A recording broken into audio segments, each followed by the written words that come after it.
Yeah, I thought we played a pretty solid, pretty straight through game. I thought the lulls for us might have come because of the amount of time we spent in the penalty box, but I didn't feel that we came off of what we were trying to do, even after they came back and tied it. I liked the way we had played prior to that.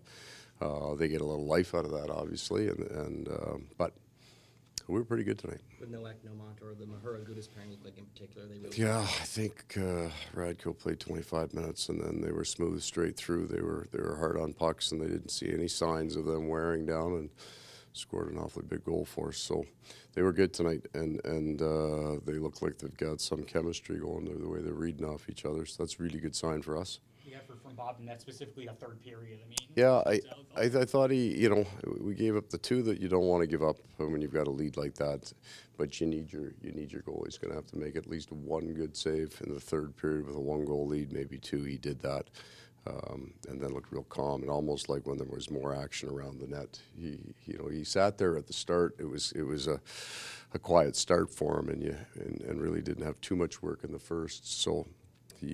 He built through it for sure and got real solid in the third.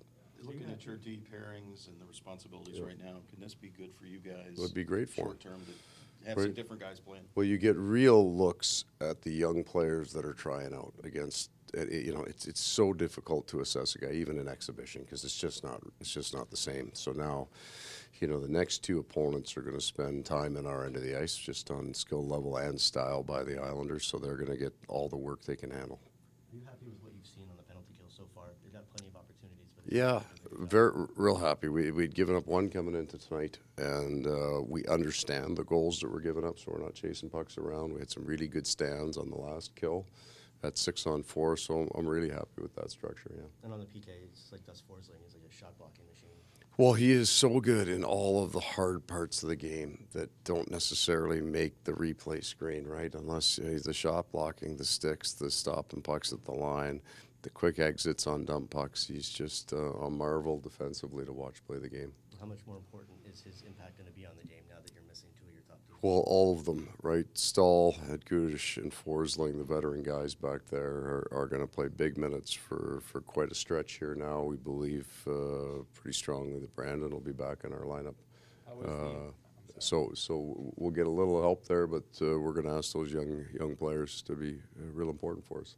How was your first home game day? It was really good. For me, it's always about the players, right? And they're excited to go out and play in front of their fans. And it's a good live building here. Even as a visitor coming in here, they get into the game and they enjoy the game. I think the game ops do a real good job with that too. The music's good. They got a kind of I don't know if the team takes on the personality of the fans or what, but there seems to be a good synergy there because I think the fans are having fun. The players on the bench, they're working hard, but they're having fun. You catch them laughing at the Jumbotron every once in a while. I don't mind that. I like them to take it all in and enjoy it. So there seems to be a real good match between the fans and the players here. How'd you like our winner? What's that? How'd you like our winner? Today was 60 degrees. It's winter. Yeah, it's just suffer through it, man. Suffer through it. Paul, you mentioned about having fun these first 4 games. Yeah. Is this enjoyable for you? And it seems like the players are buying into your system. Yeah, I think we didn't come in to change everything. We came in to add some things, and you got a really high IQ in that room. So they knew they needed to fix some things. So the buy-in was before we even explained it. They knew that there were some things they had to get to. And, I think our penalty kill was a real important part of that. I think our neutral zone defense has really come a long way.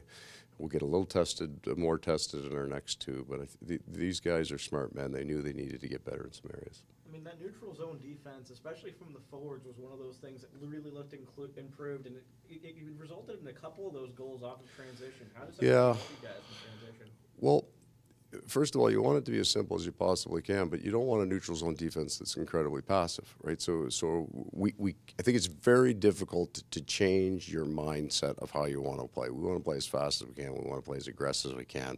We don't want to go in, except here in the neutral zone where we want to be passive. I don't think that you can do that. I think you have to have the same aggressive style of play in all 3 zones. So you need a system that one is simple enough that we can get very consistent with, but we can also play fast with. So you see our our forwards starting to buzz in the neutral zone and knock pucks down and transition back, that's when it right. It's going to take, I still think it takes 2 months to get the real basics down, and then the rest of it's kind of nuances and chemistry of lines. Each line will have a slightly different and almost flavor of what they look like, but that will just come from, you know, playing together and me not changing the lines a whole lot. Let these guys get to know each other a little bit. Thank you. Okay, guys. Thank you.